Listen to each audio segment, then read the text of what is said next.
नमस्कार दोस्तों, मैं आपका मित्र डॉक्टर देवाशीष मुखर्जी। आज मैं आपके समक्ष एगारोफोबिया के बारे में डिस्कस करने जा रहा हूँ। सबसे पहले फोबिया क्या होता है? फोबिया मतलब डर और इरेशनल फियर। फोबिया का अर्थ होता है डर या इरेशनल फियर, बिना कारण का डर।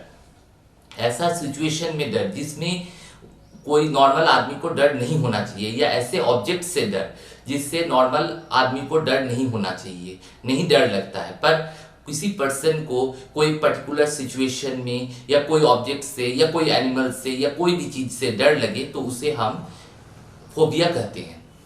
तो वो फोबिया क्या होता है? क्वालिटी ऑफ लाइफ को यदि आपको डिटोरिएट कर रहा है या आपके नॉर्मल फंक्शनिंग को प्रॉब्लम हो रहा है, तब उसे हम फोबिया कहते हैं।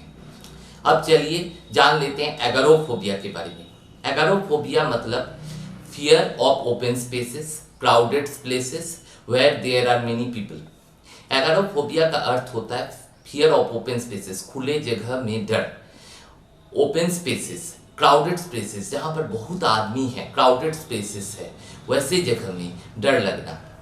जहाँ पर इजीली एस्केप नहीं हो सकता है, वैसे जगह में डर लगना। फॉर एग्जाम्पल, जैसे किसी आदमी को मार्केट में जाने से डर लगता है क्योंकि वहाँ पर बहुत ज़्यादा भीड़ रहता है। ओपन स्पेस, जैसे किसी आदमी को बहुत ज़्यादा डर लगता है क्योंकि वहाँ पर कोई जुलूस निकल रहा है। फॉर एग्जाम्पल, रामनवमी का जुलूस है या ईद का जुलूस है या कोई भी जुलूस है जिसमें बहुत सारे लोग सम्मिलित है, बहुत ज़्यादा भीड़ है, तो ऐसी जगह में जाने से डर। फॉर एग्जाम्पल, उनको पब्लिक ट्रांसपोर्ट से डर लगता है, जैसे बस में चढ़ने में डर, जहाँ पर बहुत सारे लोग हैं तो वो क्या करते हैं, जहाँ पर ड्राइवर का सीट रहता है उसके पीछे आके बैठ जाते हैं। ट्रेन में चढ़ने से डर, क्योंकि ट्रेन में बहुत ज़्यादा भीड़ है, वहाँ पर डर, जो क्या होगा यदि हम यहाँ से नहीं निकल पाएंगे। तो ये इस तरह का यदि डर हो तब हम उस पेशेंट को एगारोफोबिया कहते हैं। अब एगारोफोबिया में दो तरह का हो सकता है, with panic attack, without panic attack. Panic attack के साथ हो सकता है या panic attack without panic attack के साथ हो सकता है। पैनिक अटैक मतलब उसमें क्या होता है, बहुत ज़्यादा एंजाइटी होता है पेशेंट को, उसमें बहुत ज़्यादा घबराहट होता है, चेस्ट में उनको पैल्पिटेशन होता है, उनको पेट में किसी दूसरे टाइप का महसूस होता है, उनके हाथ में ट्रिमर होने लगता है, कांपने लगते हैं, अंदर से घबराहट होने लगता है, ऐसा लगता है क्या हो जाएगा, ऐसा लगता है वो फेंट कर जाएंगे, क्या हो जाएगा। तो इसे हम लोग पैनिक अटैक कहते हैं। पैनिक अटैक का हम नेक्स्ट वीडियो में डिस्कस करेंगे डिटेल में। अब एक आदमी के बारे में मैं डिस्कस करने जा रहा हूँ।